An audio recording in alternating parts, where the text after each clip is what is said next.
Je vais prier. Seigneur, merci pour ce moment que tu nous accordes, un moment précieux dans ta présence, un moment où nous répandons nos cœurs devant toi, un moment où nous te disons merci pour tout ce que tu as accompli pour nous et ce que tu gardes encore en réserve pour nous. Merci aussi parce que ta parole est là pour nous nourrir spirituellement, pour nous rendre forts spirituellement, afin que nous puissions résister contre toutes les manœuvres de l'ennemi. Seigneur, je te remercie parce que tu permets que cette parole soit encore proclamée librement dans ce pays. Laisse que, Seigneur, cette parole puisse toucher des vies, toucher des cœurs. Ceux qui vont écouter ce matin, ceux qui vont écouter par la voix des ondes, touche-les, Seigneur, afin que leur vie change.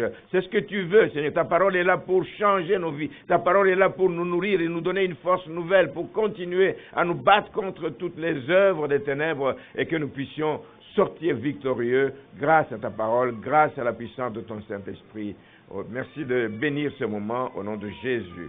Amen. On reste debout et je vais lire quelques versets dans le livre des Actes des Apôtres, chapitre 1er. Je vais lire à partir du verset 4. Acte 1, verset 4. Comme il se trouvait avec eux, il leur recommanda de ne pas s'éloigner de Jérusalem, mais d'attendre ce que le Père avait promis. Ce que je vous ai annoncé, leur dit-il. Car Jean a baptisé d'eau, mais vous, dans peu de jours, vous serez baptisés du Saint-Esprit. Alors les apôtres réunis lui demandèrent, « Seigneur, est-ce en ce temps que tu rétabliras le royaume d'Israël ?» Leur préoccupation était ailleurs, complètement ailleurs. Il leur répondit, « Ce n'est pas à vous de connaître les temps ou les moments que le Père a fixés de sa propre autorité, mais vous recevrez une puissance. Mais vous recevrez une puissance, le Saint-Esprit survenant sur vous, et vous serez mes témoins à Jérusalem, dans toute la Judée, dans la Samarie et jusqu'aux extrémités de la terre. Vous recevrez une puissance, le Saint-Esprit survenant sur vous, et vous serez mes témoins. Ça veut dire que sans cette puissance, il est impossible d'être des bons témoins de Jésus-Christ. Amen. Vous pouvez vous asseoir, s'il vous plaît.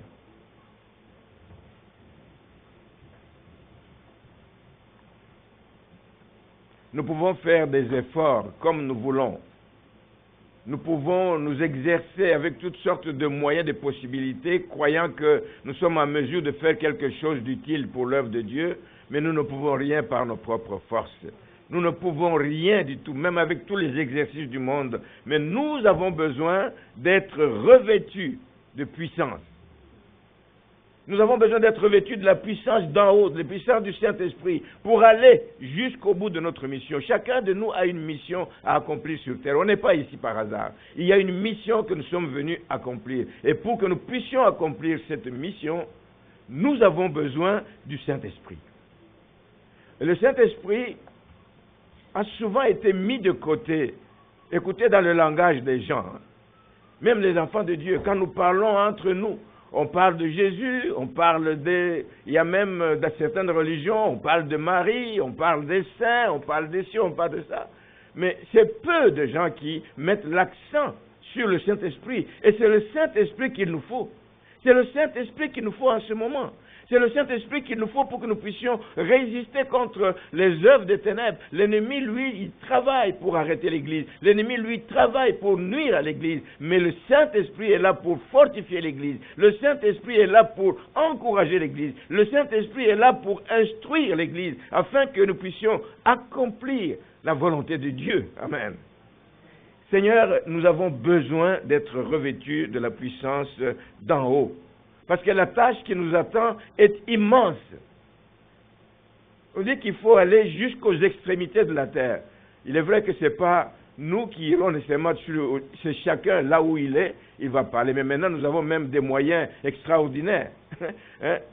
Avec les télécommunications aujourd'hui, je suis ici, quelqu'un peut me suivre au fin fond de l'Inde, au fin fond de la Russie, quelqu'un peut me suivre. Donc nous avons tous les moyens pour que nous puissions atteindre jusque les extrémités de la terre et que la bonne nouvelle de l'Évangile puisse être annoncée. Mais nous avons besoin d'être des vrais témoins.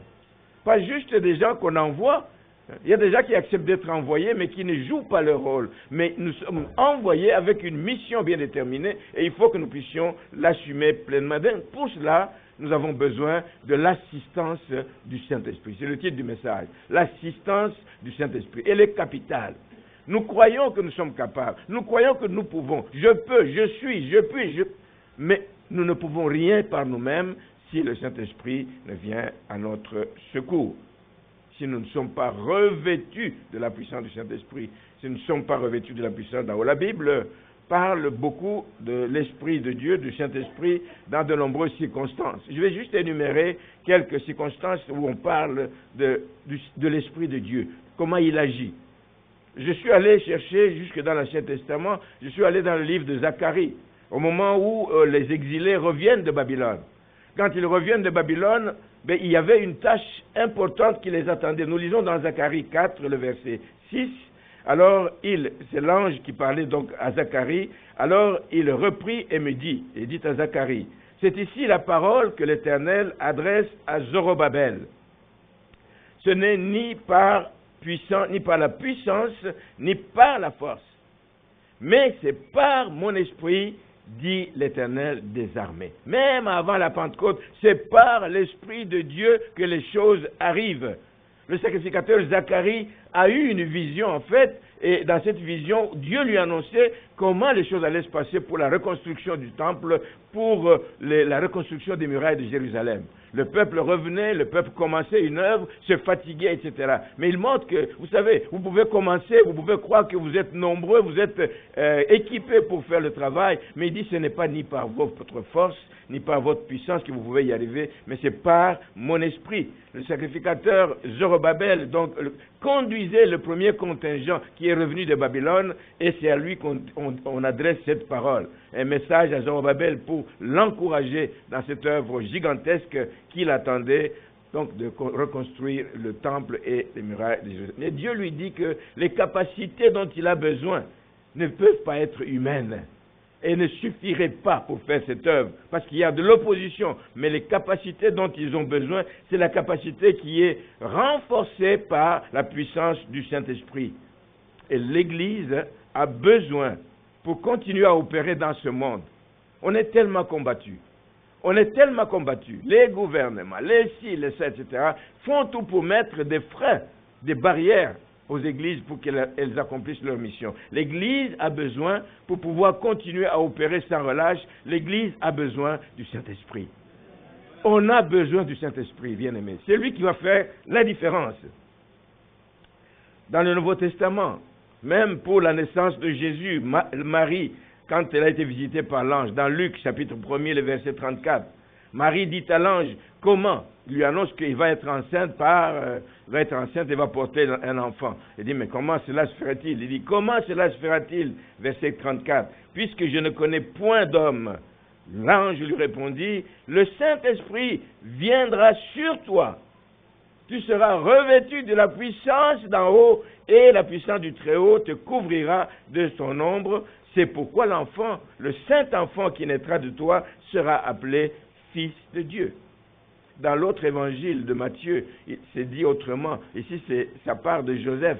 Joseph qui apprend la nouvelle que sa femme est enceinte, il dit, oh là, mais il était gentil cet homme parce que c'est Dieu qui l'avait touché, il aurait pu dire non, rupture immédiate, et puis je vais dire à ta famille, je vais dire partout. Comme Joseph pensait, qu'est-ce qui va se passer maintenant que ma femme est enceinte alors que je ne l'ai pas connue, je ne l'ai même pas encore prise pour femme. Il dit, voici un ange du Seigneur lui apparut en songe, Matthieu 1, 20, et il dit, Joseph, fils de David, ne crains pas de prendre avec toi Marie, ta femme, car l'enfant qu'elle a conçu vient du Saint-Esprit. L'œuvre du Saint-Esprit, une œuvre extraordinaire qui dépasse l'entendement humain. Concevoir sans avoir eu de contact avec son mari, et c'était un problème. Elle enfantera un fils et lui donnera le nom de Jésus, celui qui sauvera son peuple de ses péchés. Il dit, tout cela arriva afin que s'accomplisse ce que le Seigneur avait annoncé par le prophète, bien longtemps à l'avance, plus de 700 ans à l'avance, dit, voici, verset 23, la Vierge sera enceinte. Ça n'arrive pas souvent. Je ne sais pas si vous connaissez le nombre de fois où des vierges sont devenues enceintes sans avoir eu de mari. Elle enfantera un fils et on lui donnera le nom d'Emmanuel, ce qui signifie Dieu avec nous. Le miracle du Saint-Esprit, c'est qu'un enfant va naître d'une jeune fille vierge par la puissance du Saint-Esprit. Par la puissance du Saint-Esprit, comme l'avait annoncé Ésaïe au chapitre 7. Maintenant, Jésus a grandi, Jésus doit commencer son ministère, l'Esprit l'amène dans le désert où il va être tenté, etc. pendant un temps. Et quand il revient au Luc chapitre 4, au début de son ministère, Jésus revient, il était revêtu de la puissance de l'Esprit. Est-ce qu'il n'avait pas l'Esprit avant? Il avait l'Esprit de Dieu. Amen. Il avait l'Esprit de Dieu, mais il était revêtu. En plus de tout ce qu'il avait fait, tout ce qu'il pouvait faire, il était revêtu d'une puissance surnaturelle. Il retourna en Galilée et sa renommée se répandit. Ça veut dire que sa renommée ne pouvait pas se répandre avant qu'il ne soit revêtu du Saint-Esprit, de la puissance du Saint-Esprit. Sa renommée ne pouvait pas se répandre et il s'est répandu dans tout le pays d'alentour parce que l'Esprit était sur lui pour annoncer la bonne nouvelle. C'est ce qu'il a dit lui-même plus tard. Il dit, l'Esprit du Seigneur m'a oint pour annoncer la bonne nouvelle aux pauvres, pour guérir ceux qui sont malades, pour délivrer ceux qui sont possédés par les mauvais esprits. Et effectivement, ce qu'il a dit est arrivé beaucoup plus loin. Dans Luc 4, verset 35, il commandait, on nous dit qu'il commandait avec autorité et puissance aux esprits impurs de sortir des gens. Il commandait, parce qu'il était revêtu de cette puissance de l'esprit, il commandait aux esprits de sortir des gens. C'est cette même puissance du Saint-Esprit qui a fait qu'il guérissait les malades. Versets 39 et 40, il guérit la belle-mère de Pierre d'une violente fièvre. Il imposa les mains aux malades qui se présentaient à lui et ils furent guéris. La puissance du Saint-Esprit. Alors vous imaginez que dans une église et dans ce monde, tout simplement, nous avons besoin de la puissance du Saint-Esprit. Amen. Il y a des malades autour de nous. Nous n'avons pas de pouvoir de guérir les malades par nous-mêmes. Nous prions, mais le Seigneur nous dit aussi d'imposer les mains aux malades et les malades seront guéris pas par notre puissance, pas par notre force, mais par la puissance du Saint-Esprit dont nous sommes revêtus. Donc il faut que nous soyons revêtus de cette puissance pour que cela puisse arriver. Quand nous recevons Christ dans notre vie, l'Esprit vient habiter en nous. Amen. Mais il y a une autre expérience qui arrive, qui doit arriver dans la vie des enfants de Dieu, qui n'arrive pas souvent. C'est ce baptême du Saint-Esprit qui vient faire toute la différence. Je vais en reparler tout à l'heure. Donc il guérissait les malades, il a guéri, il a imposé les mains aux malades, ils furent guéris. Il a guéri le serviteur d'un centenier, celui qui avait bâti la synagogue. Chapitre 7, il les ressuscita.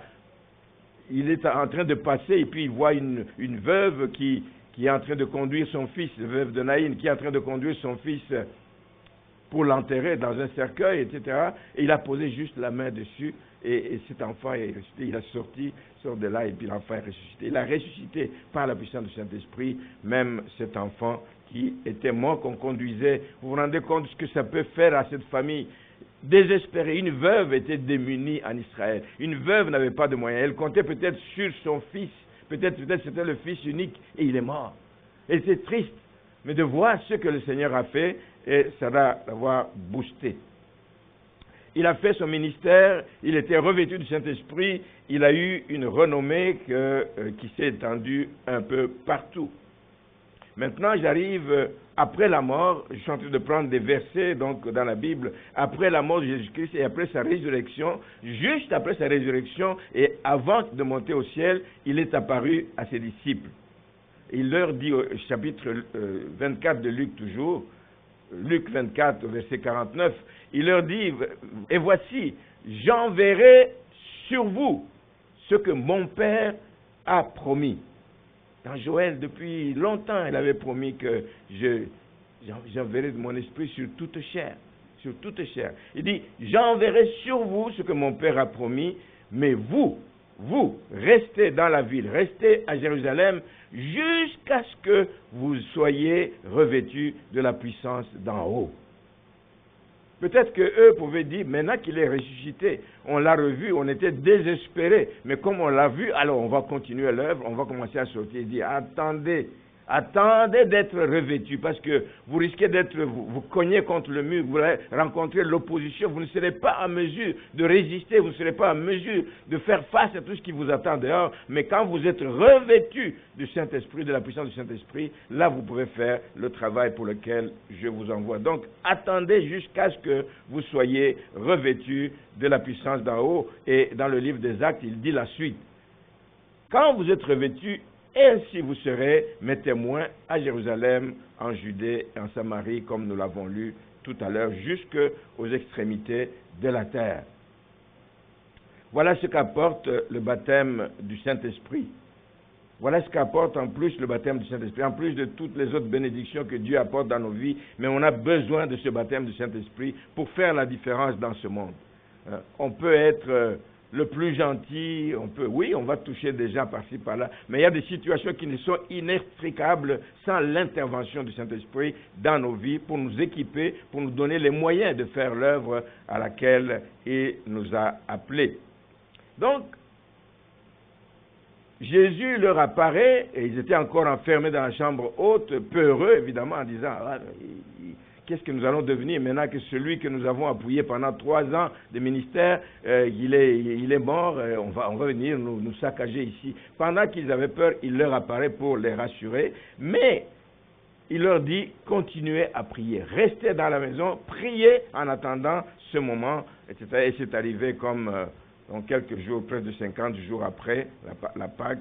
Donc, c'est arrivé. Mais il persévérait pendant ce temps dans la prière. Dans l'attente, on ne croise pas les bras. Dans l'attente que le Seigneur intervienne dans nos vies, on ne croise pas les bras. Dans l'attente qu'il intervienne dans nos vies, nous restons en prière en attendant l'accomplissement de la promesse de Dieu. Sans quoi, il risquait donc de tourner en rond. Et c'est comme ça que beaucoup commencent une œuvre dans la précipitation, et puis ils tournent en rond, ils ne voient pas de résultat, ils ne voient pas de fruits, et ils vivent de l'opposition qui est devant eux, ils ne sont pas capables de faire face à ça, parce que si vous n'êtes pas accompagné de cette puissance d'en haut, mais vous n'aurez pas l'impact que vous devez avoir dans votre ministère. Mais dès que le Saint-Esprit est survenu sur eux, dès qu'ils ont été revêtus de cette puissance surnaturelle, la Bible dit que partout où ils passaient, on les appelait des gens qui ont bouleverser le monde. Vous vous rendez compte? Des gens qui s'étaient retirés, qui s'étaient enfermés. Aussitôt qu'ils sont remplis du Saint-Esprit et qu'ils sortent, et nous voyons ce qui s'est passé quand l'apôtre Pierre a ouvert sainement la bouche. Premier discours qu'il a fait, ça a été un discours qui a polarisé les gens, ça a été, qui a plutôt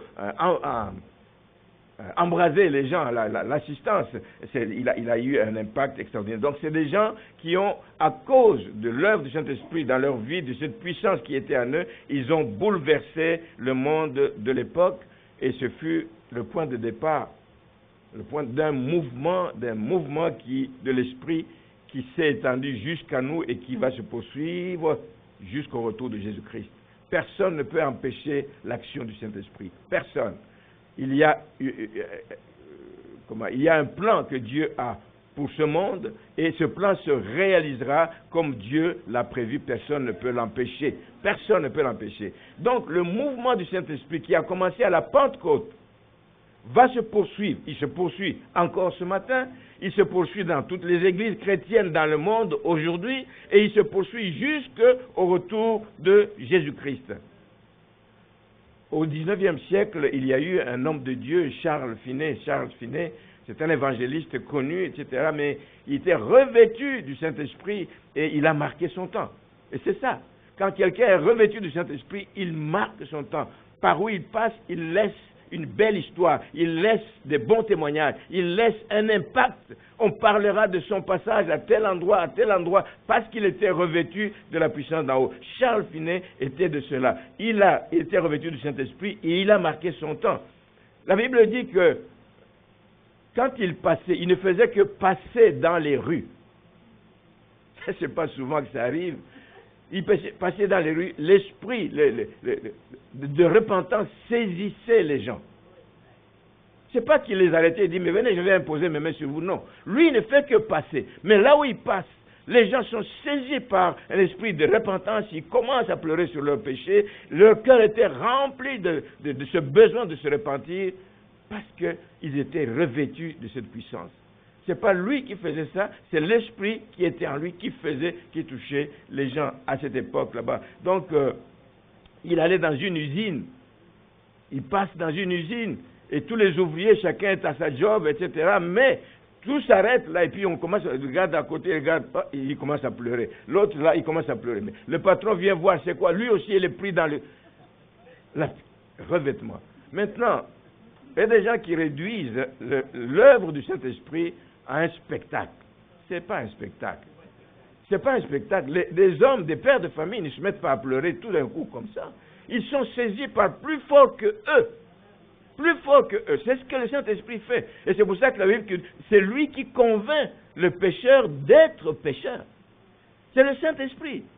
Nous pouvons utiliser toutes les paroles du monde. Nous pouvons utiliser les meilleurs discours du monde. Nous l'avons déjà essayé, convaincre nos familles. Des fois, on veut le faire par la force. On croit qu'en utilisant cette formule, ils vont mieux comprendre des choses. Ça ne donne rien. C'est le Saint-Esprit qui convainc. Et le Saint-Esprit convaincra dans la mesure où nous avons prié, nous nous sommes mis devant le Seigneur, et que dans la mesure où nous parlons, nous ouvrons la bouche, le Saint-Esprit accompagne cela de puissance, et ça va toucher les cœurs des gens, et c'est là que les gens donnent leur vie au Seigneur, et c'est là que les gens se repentent et regrettent leurs péchés. Lui, il passait dans les usines, on dit même dans un train, il passait, c'était pareil. Les gens étaient saisis par le Saint-Esprit, et le besoin de repentance remplissait leur cœur. Ça, c'est un mouvement de l'esprit qui a été à la base d'un grand réveil aux États-Unis et puis qui a atteint un peu partout dans le monde. On aimerait tous vivre un tel exemple. Moi, le premier, j'aimerais vivre ça. Pas pour moi. Pas pour qu'on dise, oh, avez-vous vu? Il passait seulement dans les rues de l'Assomption et tout le monde se repentait. Non. Souvent, c'est le cas. Souvent, c'est le cas. Malheureusement, il y a des serviteurs de Dieu qui veulent prendre ça à leur compte.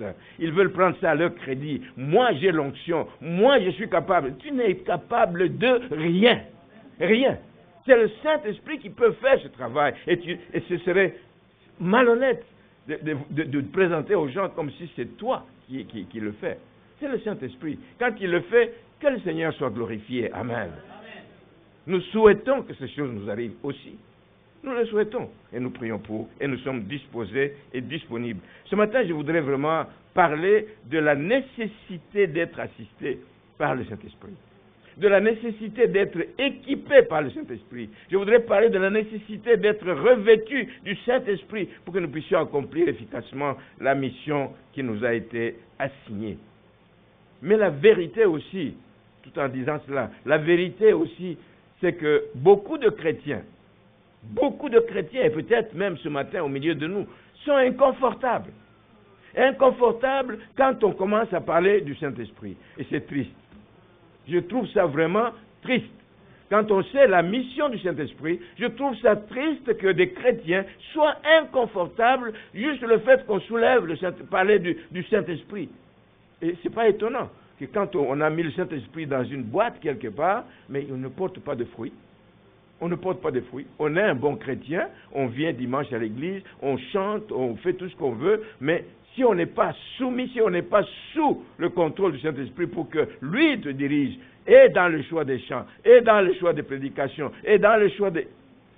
Nous devons être dirigés par le Saint-Esprit pour que nous ne puissions pas commettre des erreurs. Des chrétiens qui ne veulent pas croire que c'est le Saint-Esprit qui a fait progresser l'Église primitive. On en parle depuis, je ne sais pas, trois semaines. C'est Cédric qui a commencé, il dit, où es-tu, l'Église d'Actes des Apôtres? Quand on regarde aujourd'hui, comparé à l'Église des Actes des Apôtres, est-ce que nous allons dire que vraiment nous cheminons comme eux cheminaient? Mais pourquoi est-ce que ça ne se fait pas? Saint-Esprit. Revenons à la base. Revenons au baptême du Saint-Esprit qui est capital. Et nous n'avons pas à être inconfortables à cause de cela. C'est la parole de Dieu. Nous croyons en cette Bible d'un couvert à l'autre. D'un couvert à l'autre. Alors ce qui est dit là-dedans, ce qui a été fait, qui a produit des fruits dans l'Église primitive, c'est capable de produire des fruits aussi dans notre Église, dans ce 21e siècle finissant. Que le Seigneur nous aide vraiment à y arriver. Donc, le Saint-Esprit est important parce que c'est lui qui équipe les croyants. Nous venons au Seigneur, nous sommes comme des enfants qui viennent de naître.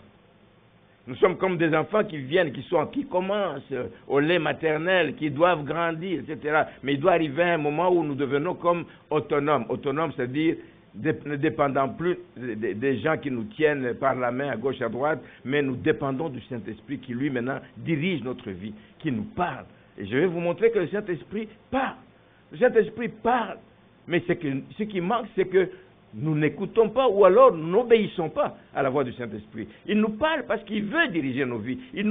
On a parlé de nous guider. Oui, le Saint-Esprit veut nous guider, mais nous n'écoutons pas. Nous ne voulons pas obéir à la voix du Saint-Esprit et on a des problèmes à cause de cela. Amen. Nous avons besoin d'avoir le Saint-Esprit comme un partenaire. Nous devons veiller à ne pas éteindre l'œuvre du Saint-Esprit en nous. Il veut travailler, il veut nous relever, il veut nous amener à une nouvelle dimension. Mais nous freinons l'œuvre du Saint-Esprit. Et moi, je me dis que le Saint-Esprit, c'est un gentleman.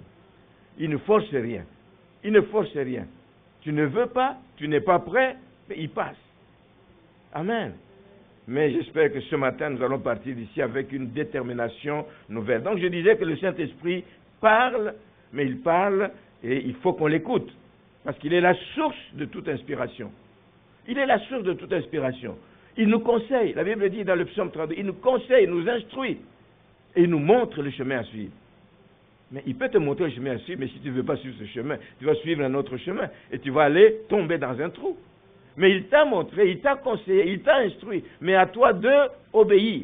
Mais on ne veut pas obéir, on veut faire sa propre volonté. Donc le Saint-Esprit parle, il nous conseille, il nous instruit. Regardez l'histoire de l'apôtre Pierre quand il a dû aller dans la maison de Corneille. Corneille, c'était un étranger. Corneille, c'était considéré comme des païens aux yeux des Juifs. On ne pouvait pas se tenir ensemble. Mais c'est le Saint-Esprit qui a révélé à Pierre le sens d'une vision qu'il avait eue, cette vision avec des animaux de toutes sortes qui se tenaient ensemble dans un... Et il a eu l'explication, il est allé, parce qu'il a eu l'explication, il est allé chez Corneille. Dieu est celui qui fait concourir les circonstances au même moment. Pendant que lui est en prière, il voit cette vision. De l'autre côté, Corneille aussi est en prière. Et il dit qu'il faut envoyer des gens pour aller chercher Pierre. Dieu arrange les circonstances. Le Saint-Esprit parle et il faut que nous puissions obéir. Il révéla à Pierre le sens donc de la vision qu'il avait eue et lui dit d'aller sans hésiter chez Corneille. Mais Pierre savait que c'était interdit aux Juifs de se lier d'amitié avec des païens, des étrangers. Paul savait qu'en tant que Juif, il ne pouvait pas entrer dans la maison de Corneille. Mais il a écouté la voix du Saint-Esprit et le Saint-Esprit l'a instruit et il est parti et une œuvre extraordinaire a commencé à partir de là. Dans le livre des Actes des Apôtres, pendant qu'ils étaient en prière, en train de chercher qu'est-ce qu'il faut faire, etc., par rapport à l'église d'Antioche, le Saint-Esprit leur parla dans Acte 13, verset 2. Il s'adresse aux responsables de l'église, il dit « Mettez-moi à part Barnabas et Saul. » Ils étaient déjà dans l'équipe.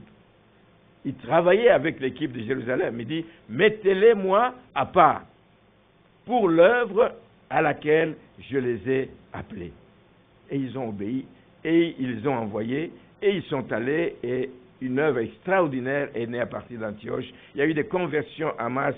Quand on obéit, il y a des résultats qui arrivent, il y a des résultats qui se produisent dans la vie de l'Église, dans la vie des familles, dans la vie des villes et des nations. Le Saint-Esprit parle. Le Saint-Esprit parle. C'est une personne qui parle. Il y a des gens qui doivent exercer. Il faut exercer à écouter la voix du Saint-Esprit. On entend tellement de bruit dans ce monde. Des bruits de la politique, des bruits de ci, des bruits de... Toutes sortes de choses qui passent par nos oreilles. À les discerner.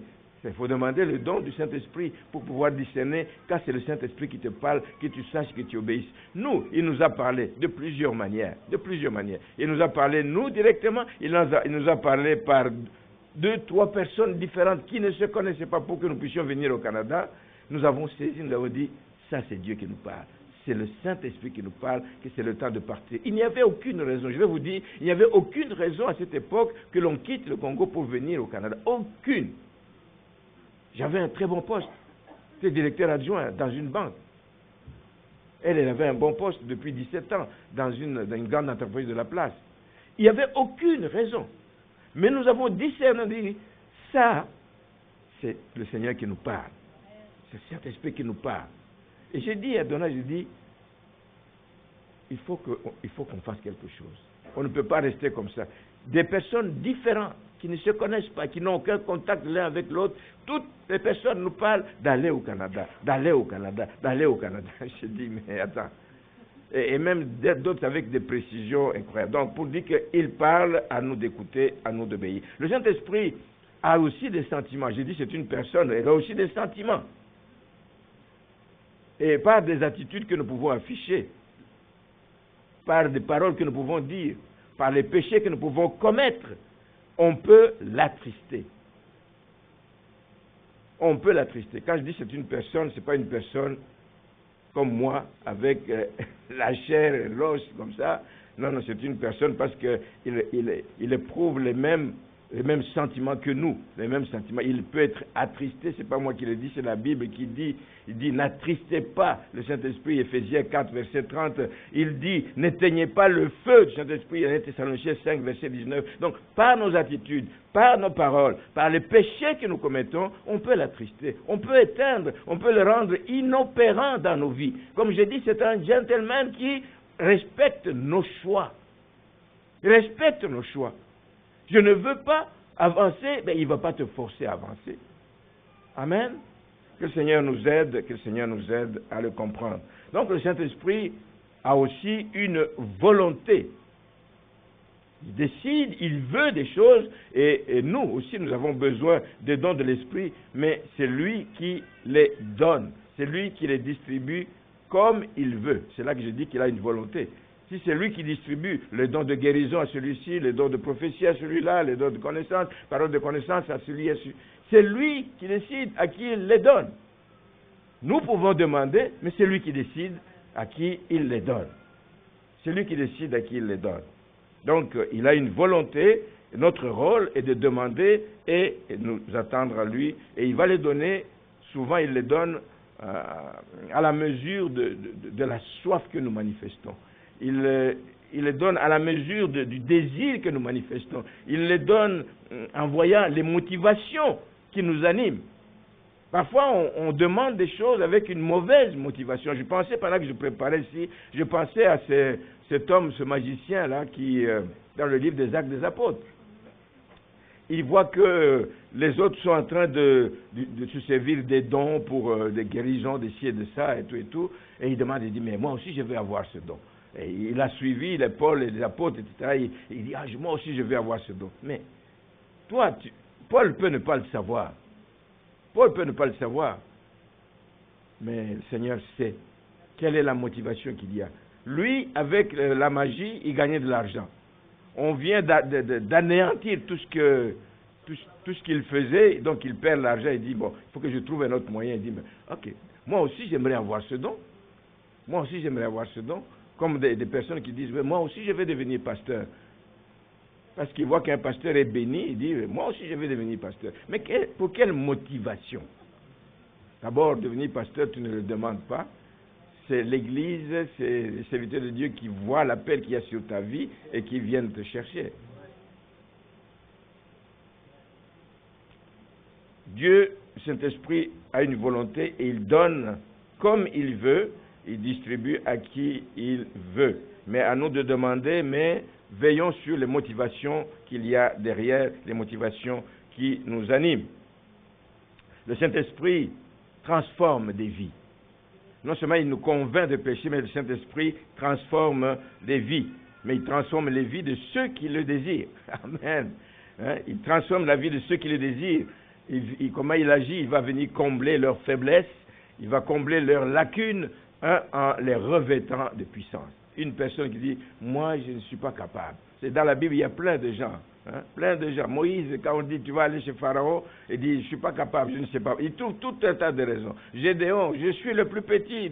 Mais attends, le Seigneur qui t'a choisi, qui t'a pointé, il sait qu'en te pointant, il va t'équiper, il va te donner ce qu'il faut. Quand ça vient de lui, il va t'équiper, il va te donner ce qu'il faut pour que tu puisses accomplir la mission pour laquelle il t'appelle.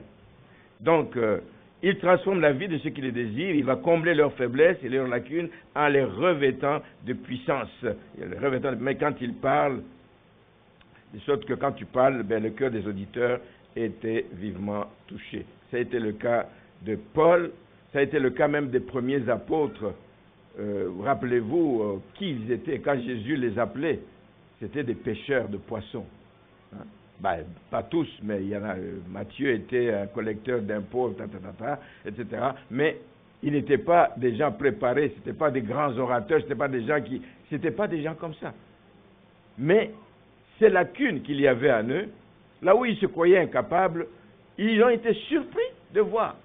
Le jour de la Pentecôte, Pierre élevait la voix devant une foule, etc. Et il ouvre la bouche, il parle et il y a eu des conversions en masse. Parce que revêtu de la puissance d'en haut. Le Saint-Esprit donne aussi l'autorité aux croyants.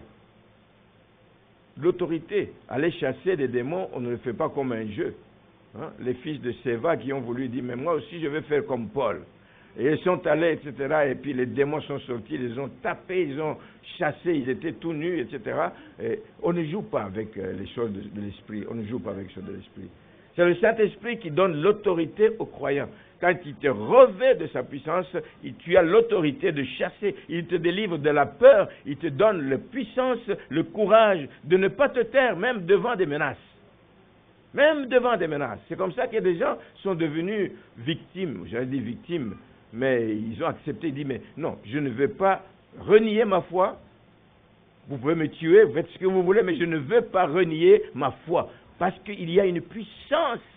En temps normal, on veut veiller sur soi, on veut rester en vie, on veut faire vivre encore des années sur cette terre, mais quand on te menace tout le temps de te jeter en prison, il y a des gens qui finissent par laisser tomber les bras et disent, bon, écoute, non, ma famille, là, elle ne me verra plus, mes enfants, je ne les verrai pas, etc. Donc, il nous délivre de la peur et il nous donne le courage de ne pas nous taire, même sous les menaces. Je crois que nous allons avoir besoin plus que jamais, dans les jours, dans les mois à venir, sachant l'opposition qu'il y a de plus en plus devant l'Église, il va falloir que nous soyons revêtus de ce courage d'en haut, etc., pour pouvoir résister, pour pouvoir dire non. Ça, c'est ma foi qui me le commande.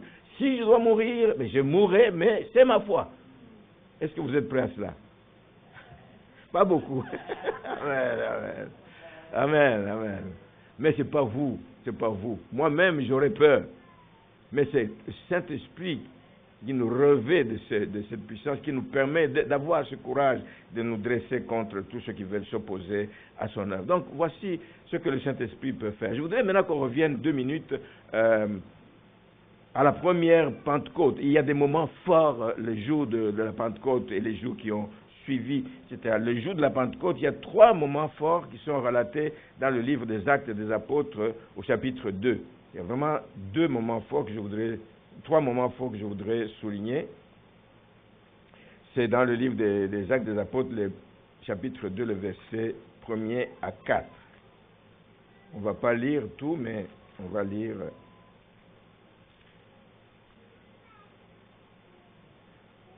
Acte 2, verset 1er à 4. Le jour de la Pentecôte, il y a eu l'effusion de l'Esprit à la Pentecôte. Le jour de la Pentecôte, ils étaient tous ensemble dans le même lieu. Tout à coup, il vint du ciel un bruit comme celui d'un vent impétueux, et il remplit toute la maison où ils étaient assis.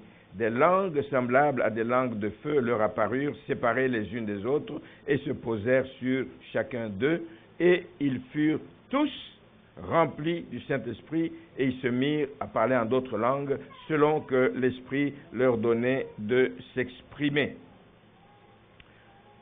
C'est une expérience spéciale, particulière, etc., qui est arrivée lorsque les gens étaient tous ensemble, c'est-à-dire réunis, c'est-à-dire d'un même accord, c'est-à-dire s'attendant à quelque chose, sachant que le Seigneur avait dit, attendez que vous soyez revêtus. Ils étaient dans l'attente, ils étaient tous unis dans le même esprit pour attendre que ce moment arrive.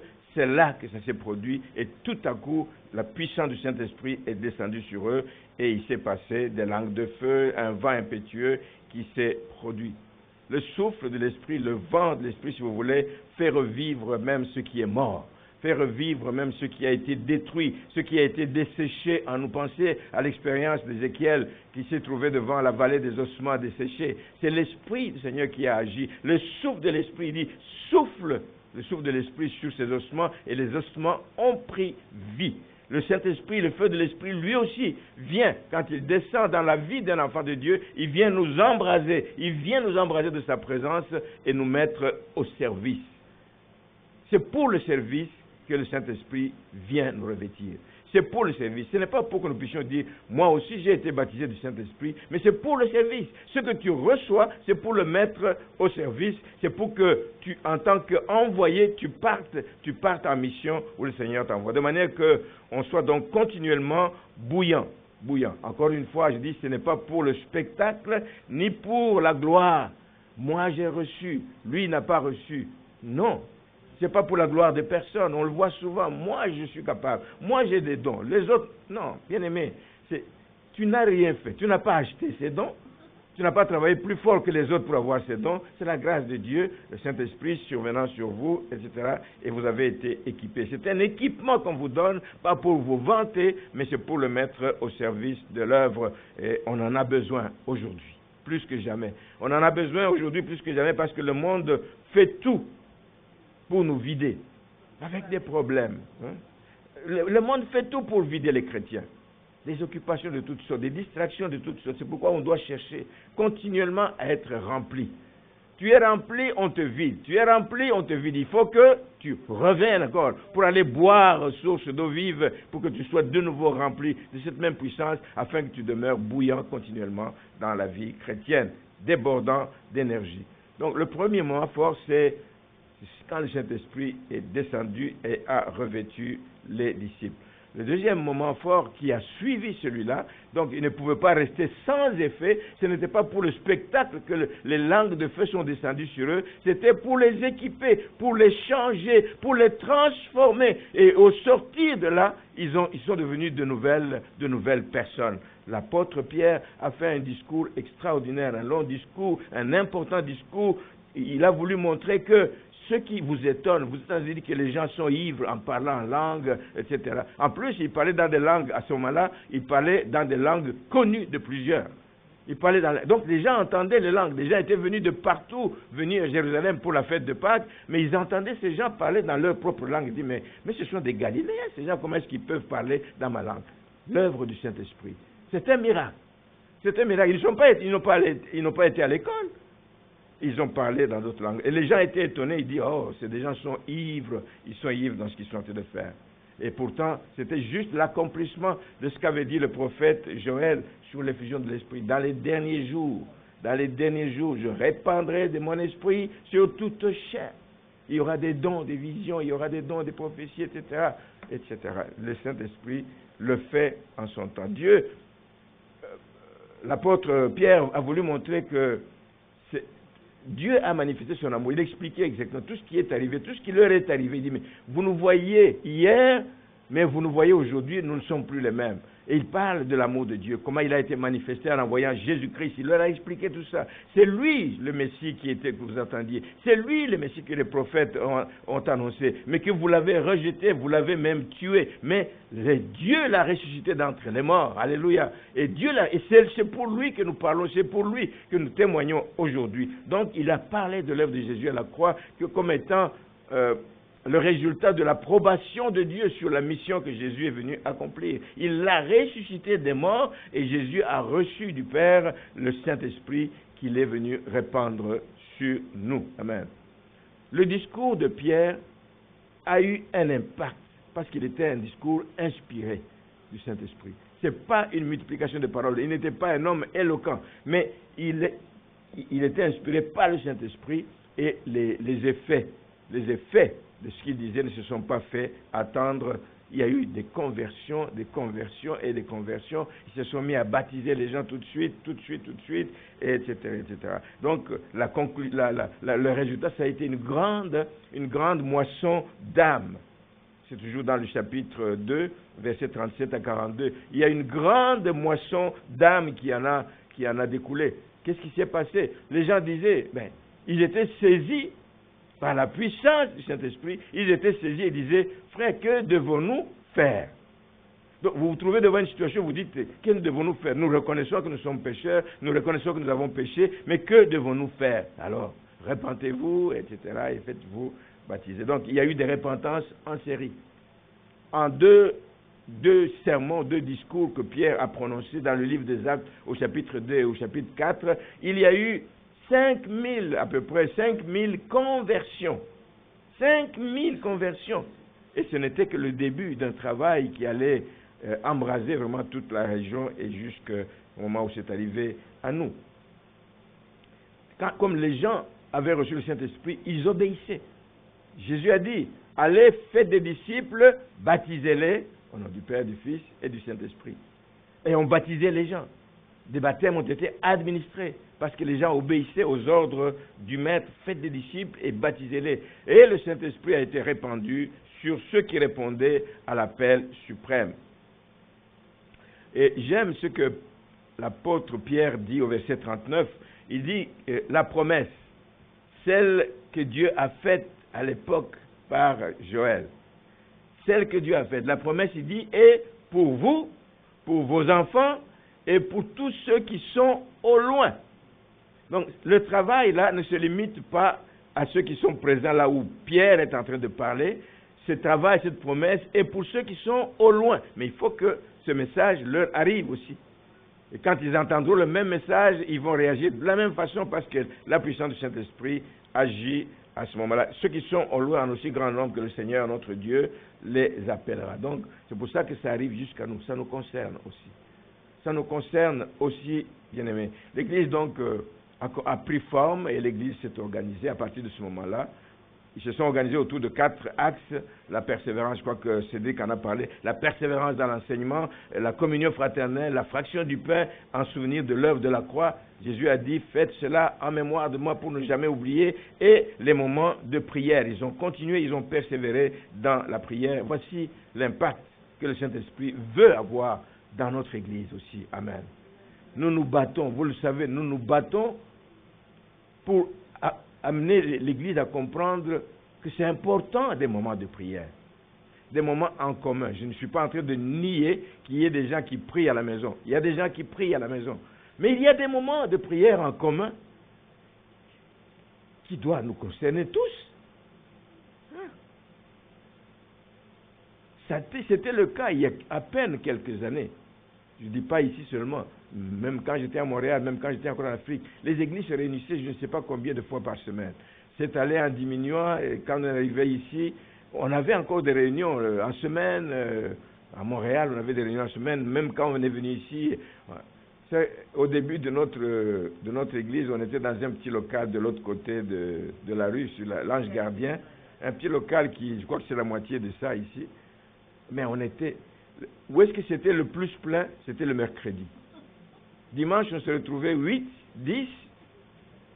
Mais le mercredi, on était 23, 25, parce que la place ne pouvait contenir que 30 chaises à peu près. Mais on était 23. Mais des gens venaient d'ailleurs. Ça, je trouvais ça extraordinaire. Les gens venaient d'ailleurs parce que c'était le moment de prière. Dimanche, ils ne venaient pas, je ne sais pas, ils allaient peut-être dans leur église, mais comme dans leur église, il n'y avait pas de réunion de prière. Il y en a même ici des témoignages vivants ici. Dans leur église, on a supprimé des réunions de prière. Ils n'étaient pas membres de notre église, mais ils ont commencé à venir fréquenter le mercredi. Donc les gens de l'extérieur ont faim, soif d'avoir ces moments, mais les gens de la maison trouvent... Oh. Amen. Que le Saint-Esprit parle à l'église. Que le Saint-Esprit parle à l'église. C'est là que nous aurons un impact si nous marchons à la voie du Saint-Esprit. Je vais terminer, il est presque temps, en affirmant que dans l'histoire de l'Église, Dieu n'a jamais demandé à personne, il n'a jamais demandé à personne d'accomplir une mission sans l'équiper. Ça n'existe pas. Il n'a jamais demandé à personne d'accomplir une mission sans le revêtir de son Saint-Esprit. Ça n'existe pas. Dans l'Ancien Testament même, ça se faisait. J'ai parlé tout à l'heure de Gédéon. Il dit, tu vas aller combattre les Madianites. C'était un peuple nombreux, c'était une armée puissante avec une cavalerie puissante. Et tu dis, mais non, vous êtes trompé de personne. Il dit, je suis le plus petit de la plus petite tribu. Le plus petit de la plus petite. Comme on aime se minimiser. C'est vrai que par nous-mêmes, on n'est rien. Mais avec Dieu, on est capable de faire des exploits même. Quand on se soumet à sa volonté, on est capable de faire des exploits. Gédéon dit, je ne suis pas capable. Mais regardez ce qui est arrivé quand il a été revêtu de l'Esprit de l'Éternel. Dit le livre de Juges, chapitre 6, verset 34. Revêtu de l'Esprit de l'Éternel, il est allé combattre les Madianites avec une petite troupe. Il a essayé de rassembler des gens à un moment donné, jusqu'à 32 000. Dieu dit non, diminue encore le nombre, diminue encore le nombre, diminue encore. Je crois qu'à un moment donné, il s'est dit, mais attends, c'est une blague, c'est quoi? Les Madianites sont nombreux, 175 000, une armée, 175 000, et Dieu a descendu le chiffre jusqu'à 300, parce qu'avec Dieu, ce n'est pas le nombre qui compte. Amen. C'est sa puissance qui agit. Le Saint-Esprit en nous est source de victoire, est source de grandes victoires. À nous, simplement, de nous laisser donc utiliser par le Saint-Esprit. Il a défait, avec 300 hommes, il a défait une armée de 175 000 hommes. Est-ce qu'il a eu à combattre? Non. Le Saint-Esprit qui a fait le travail dans les cas ennemis, ils se sont commencés à se rentrer dedans les uns les autres, facilitant le travail à ces 300 hommes de... Et comme je disais, c'est le Saint-Esprit qui nous inspire. C'est lui qui a inspiré comment il faut faire. Avec l'histoire des cruches, vous mettez des lampes, ça vous fait tomber tout. C'est une sagesse fine. Tu vas au combat et tu vas allumer des torches, tu mets dans une cruche, et puis tu tapes dessus, tu savais beaucoup de bruit, et les autres croient qu'il y a une armée puissante qui vient. Non, non. Dieu fait des choses extraordinaires. Pensez à Paul, l'apôtre Paul. Il a été appelé lui-même par Jésus sur la route de Damas. Mais comme il était appelé, le Seigneur a suscité un autre serviteur, Ananias, pour dire, il dit, va, sur la rue telle, il y a un homme qui s'appelle Paul, va le chercher, parce que il va être un instrument de valeur entre mes mains. Je l'utiliserai, il va aller parler pour moi auprès des rois, auprès de ci, auprès de cela. Mais utiliser un homme comme ça qui était connu pour sa cruauté, non, il tuait les chrétiens, il combattait les chrétiens, et Dieu choisit celui-là pour l'utiliser. Amen. Et Ananias a hésité au début, il dit, non mais attends, mais moi si j'y vais, peut-être qu'il va me tuer. Et d'ailleurs, il venait pour faire du mal à l'église, là-bas où il venait, sur la route quand il venait. Mais va, dit le Seigneur, va, Ananias, va lui imposer les mains pour qu'il soit rempli du Saint-Esprit. Pour qu'il soit rempli du Saint-Esprit. Il avait déjà reconnu le Seigneur comme son maître. Quand il est tombé, il dit, qui es-tu, Seigneur? Que veux-tu que je fasse? Le Seigneur lui a dit, c'est ce que tu vas faire. Toi, tu vas dans la ville, tu vas attendre, il va se passer quelque chose. Et donc, va imposer les mains à Paul et il sera rempli du Saint-Esprit pour porter le nom de Jésus au loin. Et le Seigneur veut que nous soyons tous remplis de son esprit. Nous sommes une église, comme dans beaucoup d'églises, où des gens viennent de milieux différents, viennent de backgrounds différents. On ne sait pas trop ce que les gens ont reçu comme base dans leur vie chrétienne. On ne sait pas vraiment ce que les gens ont reçu comme base dans leur vie chrétienne. Mais il dit, tu as reçu Christ dans ta vie, j'ai reçu Christ dans ma vie. Tu as été baptisé, oui, j'ai été baptisé d'eau, j'ai été baptisé d'eau. Même sur nos fiches, pour demander de devenir membre, on pose des questions. Avez-vous reçu le baptême du Saint-Esprit? Il y en a qui disent oui. Il y en a qui disent non. Je n'ai pas reçu le baptême du Saint-Esprit. Désirez-vous avoir le baptême, être baptisé du Saint-Esprit? Plusieurs personnes disent oui. Il faut que ce désir soit sincère. Il faut prier pour que cela arrive. Pour qu'un jour cela arrive. Ça n'arrive pas à l'instant, comme pour Paul, etc. Quand on lui a imposé les mains, ça peut arriver tout de suite. On vous impose les mains, on prie pour vous, on prie à haute voix à l'ensemble de l'église, et les choses arrivent. Ça peut ne pas arriver. Ça peut arriver pendant que vous êtes sur la route, c'est déjà arrivé à d'autres personnes pendant qu'ils sont chez eux. Et donc, nous sommes une église avec des backgrounds différents. Il est important que j'affirme ce matin, les bases, le fondement de notre foi chrétienne. Je voudrais affirmer encore ce matin que nous croyons en la personne du Saint-Esprit. C'est une des 3 personnes de la Trinité. Nous croyons en la personne du Saint-Esprit.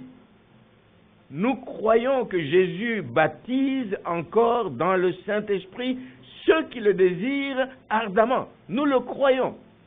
Mais il faut que les gens le désirent ardemment. Nous le croyons. Nous croyons qu'il répand ses dons, les dons de service, les dons de puissance, etc. Il répand encore ses dons, les dons de guérison. Il répand des dons de vision, etc. Il répand des dons de prophétie. Il répand encore des dons aujourd'hui et nous sommes en droit de les demander pour qu'on soit équipés. Je l'ai dit tout à l'heure, nous demandons, mais il donne à qui il veut, comme il veut. Il y a des gens qui veulent les dons qui sont les plus visibles, donc qui produisent des effets sur les gens. Attends, non, c'est pas toi qui décides. C'est pas toi qui décides. Je veux seulement le don là pour faire tomber les gens. Non, il n'y a pas un don pour faire tomber les gens en passant. Il n'y a pas, non. Je veux seulement le don de guérison. Tu peux le demander, mais il peut estimer que ce n'est pas nécessaire. Pour toi, ce n'est pas nécessaire pour toi parce que peut-être qu'il voit qu'il y a un danger que tu t'enorgueillisses en disant, moi, quand je pose les mains sur quelqu'un, il est guéri. Hein. Venez à moi, je vais bâtir mon église. Non. Dieu nous donne parce qu'il nous connaît, il connaît notre cœur, il nous donne ce qu'il nous faut selon l'appel qu'il y a sur notre vie. Donc nous croyons qu'il répand encore ses dons. Et Paul dit dans 1 Corinthiens 12, le verset 1er, il ne veut pas que nous soyons dans l'ignorance. Et moi j'ajoute, il ne veut pas que nous ayons une mauvaise information en ce qui concerne les dons spirituels. Ça crée des divisions dans les églises. Ça crée des tiraillements au niveau du peuple de Dieu. Et nous ne voulons pas que nous soyons dans ces situations là-bas. Nous le croyons parce que c'est dans la parole de Dieu et la parole de Dieu est la vérité. Amen. Parce que Dieu répand encore ses dons aujourd'hui. Il n'a jamais cessé d'agir parce qu'il veut que son Église soit efficace. Est-ce que vous croyez réellement, comme nous croyons, que Jésus baptise encore dans le Saint-Esprit, que Jésus répand encore ses dons au milieu de son peuple? Est-ce que vous le croyez? Amen. J'aime entendre ça. Est-ce que vous désirez être rempli, est-ce que vous désirez être renouvelé du Saint-Esprit ce matin? Amen. Alors je vais vous demander de vous lever, nous allons prier ensemble.